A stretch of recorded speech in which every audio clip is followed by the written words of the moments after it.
Latvijas orientēšanās čempionāts atgriežas Latgalē. 2016. gada maijā sacensības sprintā un garajā distancē notiks Daugavpilī. Vietā ar senām tirdzniecības tradīcijām, neatkārtojama arhitektūras buķeti, daudzveidīgu kultūras dzīvi un siltu viesmīlību ikvienam.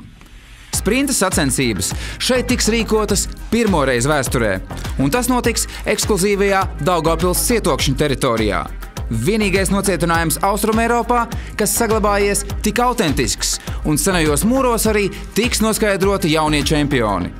Garās distances tituli Daugavpils pusē tiks izcīnīti tieši pēc 40 gadu pārtraukuma, un sacensību arēna būs apkaimes augstākais apvidus Egļu kalns. Pavasara pašā plaukumā laipni lūgti piedalīties lieliskā sporta pasākumā un iepazīt tuvāk Latvijas un arī Eiropas Savienības austrumu robežas otru lielāko pilsētu. 2016. gada 7. un 8. maijs Daugavpils.